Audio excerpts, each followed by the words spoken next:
बोलिए परम पूजनीय परम वंदनीय माँ आशुतोषामरी जी की जय। बोलिए सतगुरुदेव भगवान जी की जय। सच्चे दरबार की जय. Hello, brothers and sisters. My name is Saint Gabrielle, and I'm very lucky to say I'm a disciple of Her Holiness Ma Ashutoshamvari ji. And I have some questions, and I thought the best way to be able to talk this through would be in a form of a video, because if this confusion is arising by reading certain texts, etc., then I was thinking that there's other people that might be in the same sense of confusion here. So there's a specific thing that's confusing me, and I'll bring it and I'll show you. It's from the Samadhi book that's from DJJS.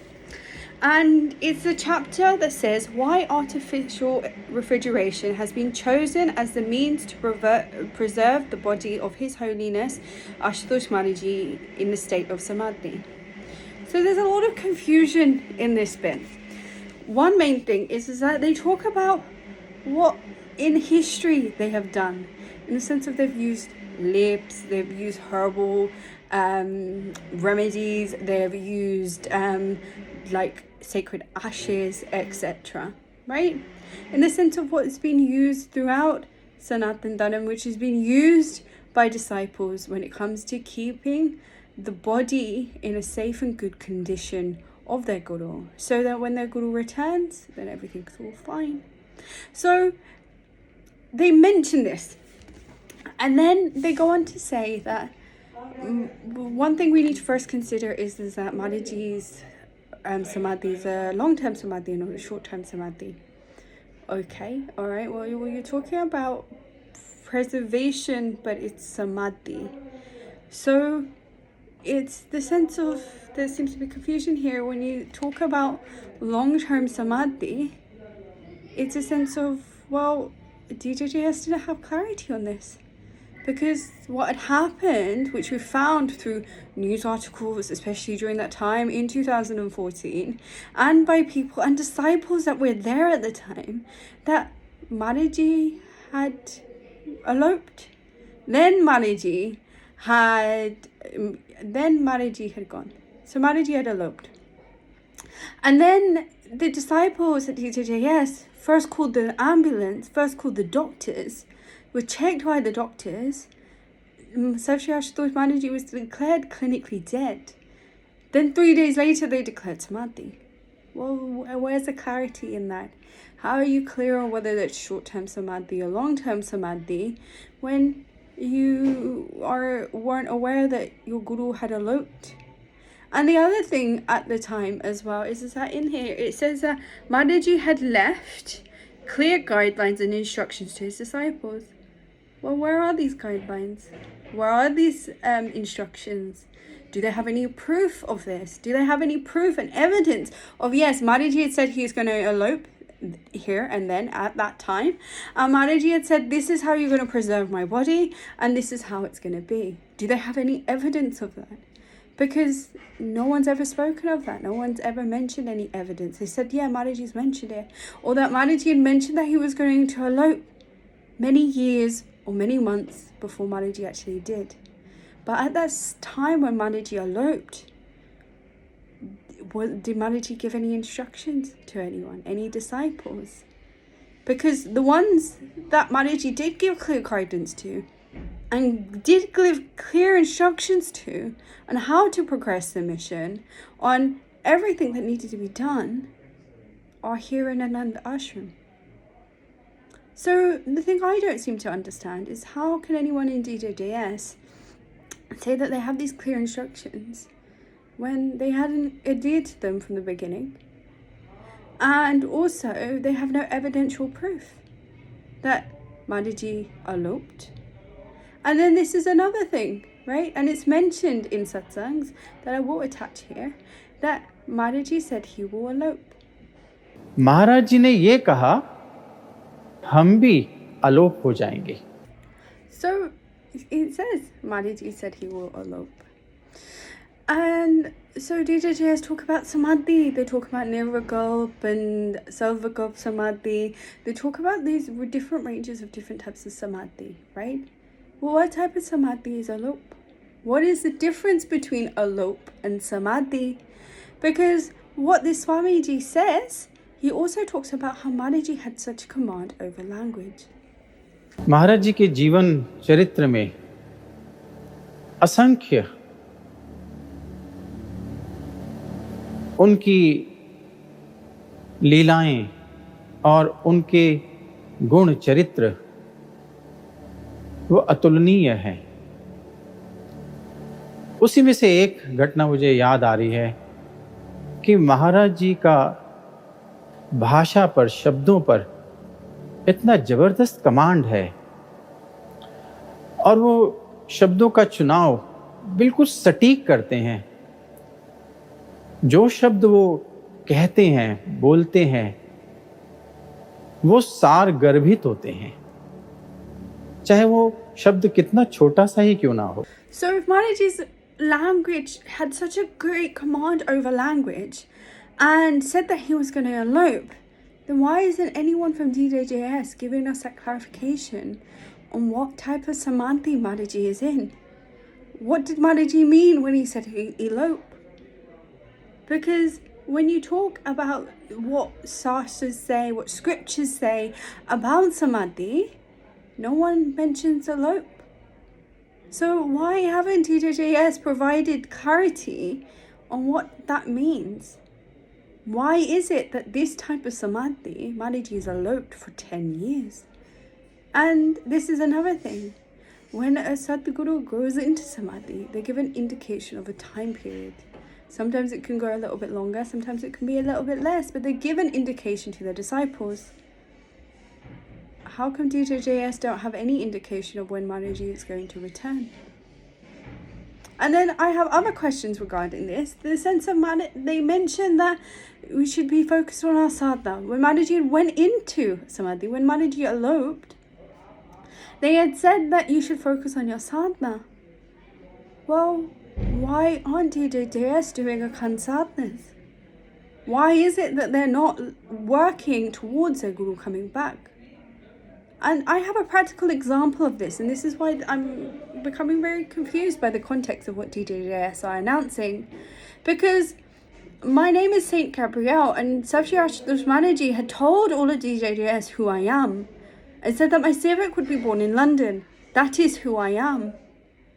And I had received a message from the branch in California that we are here, we need to tell Gabrielle that Mataji has said through a number to call for Mataji's return. To pray and pray, to sit on sadhana, even though I didn't have Gyan at that time. To sit on sadhana, pray for Mataji's return and pray for Brahm Gyan. So I did that. And as soon as I'd started doing that, a month after, what happens? I get connected with Her Holiness Ma Ashutoshamvari Ji and His Holiness Baba Ashutoshamvari Maharaj Ji. And then they had said that they can give me Brahm Gyan. DJJS had said that they are not allowed to give me Brahm Gyan until Savshri Ashutoshamvari Ji had woken up. They were giving clear instructions because no one at the Sansthan had Agya to give me Gyan. But Her Holiness Ma Ashutoshamvari Ji could, and she did. She'd given me Brahm Gyan. Then she'd also given me sannyas. So the matter is that DJJS are saying a range of different things, but they're just spreading more and more confusion. And it's something that the Sadhvi says here, that they don't like to spread Brahm, they don't like to spread confusion. हम अंधविश्वासी नहीं हैं, हम भ्रम नहीं फैलाना चाहते. So how can they say that they don't like to spread confusion when all there is confusion? Because they say pray for Ashutoshamvari Ji's return, but if they were doing so, why hasn't Mataji come back? Because I prayed to meet Guru, because that's all I wanted in my life. And I prayed and I met the Born and Sadguru of this time. God is always listening to all of their children. Why would they ever leave you? So if they're listening to your prayers, why aren't they doing a sadhanas in DJJS's ashrams? They have enough sangat, they have enough people, that's what they advertise, right? They show their mass gatherings, you have enough sangat. Why isn't there mass sadhanas? Why isn't there that continuous focus on praying for Mataji's return? Yes, they mention it in satsangs, but are they actually doing the work? That's my question. And then if so, where is that practical experience? Where is that evidence of that? Pradekshki pramanam. That's what DJJS say. Practical proof. You practice what you preach, it's practical proof. But I don't seem to see any practical proof of the things that they're preaching. So the thing is that then they are spreading confusion, and that's why I don't seem to understand. That's why I have all of these questions. Because then again, in this same chapter, it talks about that, and I will read it to you. Second, His Holiness Ashutoshamvari has entered into Samadhi at his ashram situated in Nulmed, town of Punjab. Certainly, it is not a naturally conducive environment for keeping the body preserved in a state of Samadhi. Well, who are they to say what is a naturally conducive environment for Samadhi? They say that they consulted experts, but the only expert of Samadhi is a Buddha Sadguru. And this is another thing that arises here as well. So Sri Ashutoshamvari is world peace. He has such a big mission. He would never leave his mission. He would never leave it in the hands of disciples that didn't know their way. He handed this mission over to Our Holiness Ashutoshamvari, who's been continuing on this mission exactly as Sri Ashutoshamvari wanted it to be. So the thing is that DJs talk about consulting expert. What Buddha Sadguru, what Buddha Shakti did they consult about Samadhi, about preserving His Holiness's body? So they talk about expert consultations. They didn't consult any experts. Not in the topic of Samadhi. If they're talking about they've contacted experts in the types of preservations, well, then that leads to other more complicated questions. But one thing I would like to say here is DJJS say that His Holiness Sri Ashutoshamvari is a Buddha Sadguru. So if he is a Buddha Sadguru, wouldn't he know the environment that he was going to take Samadhi? Did he know the conditions of where he took Samadhi? Didn't he know exactly where his body was and where it would be and where it should have been when he would return? So how can they say that the environment that a Buddha Guru had chosen to take Samadhi is not naturally conducive, that it's not the right environment? How can they say that? Because they're praising their Guru in one breath and then they're insulting him in another. There's sense of confusion, it's contradiction. Then it leads to other questions here. And the thing is that with this, and they're talking about preservation, but can they provide an example? Because they talk about how there's been previous examples of saints, Mahapurush, avatars, taking samadhis in cold environments. But there's also examples of saints and gurus that have taken samadhis in really warm, really hot environments as well. But they don't mention them. They talk about the fact of decay here. But if your guru is in samadhi, nothing that happens to the body in the sense of decay, natural decay, not induced decay by the ignorances of their shish, but naturally things that would happen, the guru would know before they went into samadhi, and they would know once they return how to take care of it. But the thing that's happened here is that the disciples at DJJS have moved Sri Ashutoshamari's body from the environment it was in, that Maharaji had chosen, and created a brand new environment for it. So can they provide an example? Can DJJS provide an example of when disciples have completely changed the environment that the Guru went into Samadhi in? Because that year in 2014 in Punjab, it stayed really cold until April. And it was the first time that had happened. And a lot of disciples were really surprised that this had happened. So Maharaji, the Supreme Almighty, Buddha Sadguru, can naturally control the environment. But the fact is that disciples, against Guru's Agya, put Mataji in a freezer. So then, as I said, there's more questions when it comes to their type of preservation, in the sense of they talk about freezer, right? So in that sense of induced hypothermia that I've heard a lot of sadhvis talk about when they've spoken about Mataji Samadhi, well, the thing is that in a scientific field, induced hypothermia is used generally short term in states of surgeries, heart transplant, etc., because it lowers the level of lowers the temperature, so it doesn't affect the blood. Right? That's what science says, and science talks about a range of different benefits and issues when it comes to induced hypothermia. But the thing is that this isn't induced hypothermia. They put Mataji in what they say, based off of what they're written, in an environment that is as natural and as similar to the Himalayas. Which leads to more questions, because how can they create a entire mountain ranges environment in a room? That just doesn't make sense. So if they're talking in the sense of they have created that environment, and they've created a temperature controlled room where it's set at minus 22 degrees as they've announced, how is that a natural environment? And how can that be as similar to natural? It's not. And the thing is that then if there is, then in any natural environment, there's temperature fluctuations.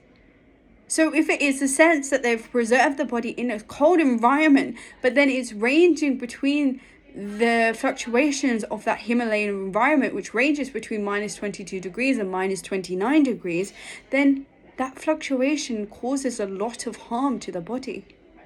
Because when it comes to preservation, any fluctuations when it comes to temperature, what happens is then it causes ice crystal formation. Which means then once that body is rewarmed in the sense to revive, the tissues are way too damaged to be repaired in the sense of what modern science says. So the thing is that they're talking about the preservation of Mataji, that they preserved Mataji in the sense of freezer. And the other insulting thing that they've written is they've compared putting Mataji in a freezer to putting vegetables in a freezer, and that your vegetables don't decay. How insulting is that, to compare your guru to vegetables you put in a freezer? It sounds ridiculous, but that's what they've written. That's what they've insinuated. So then there's more and more questions. And all there is questions and questions, and no one is providing a clear answer, right? Because the thing is that they talk about all of these things. They talk about how they are trying their best and doing as I always told them, but how are they doing that? How are they following Guru's guidance when there wasn't any clear instructions that were given to them in that way, right? And they can prove me wrong. DJJS can prove me wrong on that statement, of in the sense of they don't have any evidential proof of instructions that Mataji had given them by providing that evidence. But the thing is that this is something else I don't understand, because this is, and I have more questions about this, because the thing is that they say it's a Sachki Darbar. It's the abode of truth. If it's the abode of truth, then it means all truth will come. The truth will out. Right? So if the truth will out and all the truth will come about and become present, then why are they hiding things? Why is it the sense that no one from DJJS can come forward and speak to anyone from Ananda Ashram? Why is it that they will not come to any debates? Why is it that they would not be able to stand their place and have the argument ready? Because they're very well aware that they're hiding something. So of course, if someone's hiding something, they're not going to come present and tell you. They're not going to come face to face, because they're afraid that if they slip up, their truth would come out. But they say it's the abode of truth, so that truth is going to come out one way or another. So the thing is that what I would like, and I'm sure a lot of other people would really like as well, if DJJS actually provided some of the answers to the questions that they themselves have created. Because we want truth. We want world peace. We want Mataji's mission of Vishwa Shanti to come true. That's what we want. We want our Satguru. We want Shri Ashutoshamvari back. So, the amount that we are fighting for this, the amount that we are fighting, and we want Shri Ashutoshamvari coming back, why am I not seeing that within any of their disciples at DJJS? Because there are a lot of disciples that do really love Shri Ashutoshamvari that are within DJJS. But the issue is that they are confused themselves. I've just read this chapter and the amount of confusion that it sparks is tremendous. So the fact of the matter is that can DJJS please provide answers? Can they please provide clarity? Because the thing is that any of their statements, any of their satsangs, just create more confusion on the topic of Samadhi. And the thing is that the ones that have written these books about Samadhi and talk about Samadhi, has anyone actually had any practical experience of sitting on Samadhi? And if so, come forward. Why are DJJS running away? You run away when you have something to hide. That's what I said just a few minutes before. Why is it that they are not talking about the samadhis that they as disciples have experienced unless they have never experienced a state of samadhi? So if they have never experienced a state of samadhi and they talk about Pratyakshaki Pramanam, then why are they even trying to have these discussions? Why are they even trying to spread this Brahm, this confusion of samadhi, when they don't have the clarity themselves? We here at Ananda Ashram have experienced samadhis, experienced dhyan. We here have seen our Guru, Her Holiness Ashutoshamvari Ji, and His Holiness Baba Ashutoshamvari Maharaj Ji in states of samadhi. And Her Holiness Ashutoshamvari Ji is in a state of Nirbij Samadhi, which is the highest form. Because here at Anand Ashram, we had clarity. We were clear, our Guru has gone into Samadhi. Then doctors were called. We were clear of what we needed to do. We were clear on the instructions on how how things were going to be preserved, how things were going to be managed, how things were going to be done, whose silver it was going to be, etc. All of this was incredibly clear. We had clear guidance, clear instructions, and we have the evidence for it. What evidence does DJJS have? What proof do they have? So, can someone from DJJS please provide us the answers to these questions? And then maybe there will be less confusion that would be spread in this world. And maybe then world peace will come, because Mataji will do that. Her Holiness Baba Ashutoshamvari Ji and His Holiness Baba Ashutoshamvari Ji will bring world peace. That God's mission is going to happen, that's certainty. The prophecies for what's going to happen have been written in scriptures from the beginning of time. So, us as disciples can be parts of the mission. We can be associates of this mission.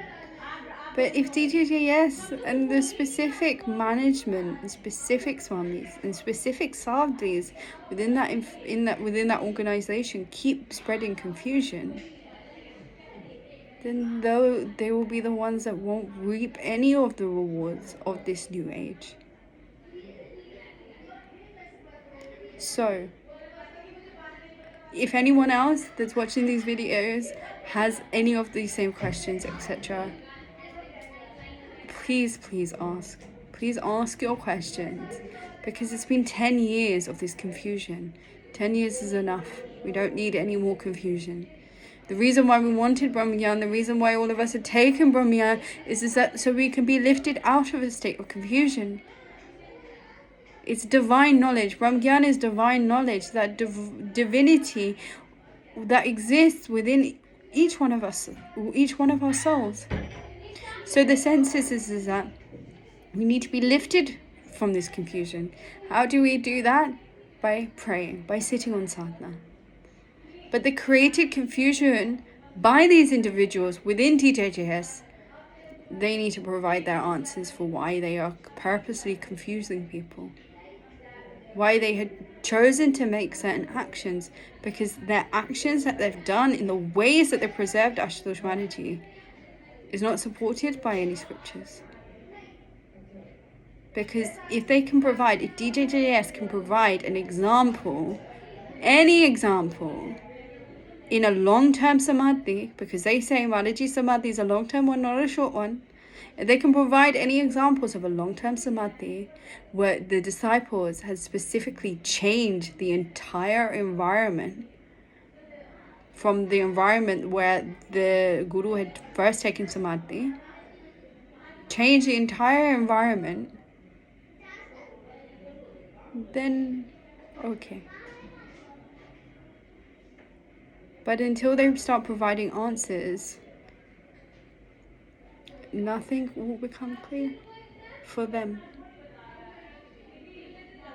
I would like to leave my words here. And if any of you would like to receive some clarity on what samadhi really means, speak to us here at Ananda Ashram, because we actually have that practical experience. Okay. Jai Ma, Sab Shri Ashutoshamvari Ji, please return very soon. Jai Shri Ram, Jai Ma.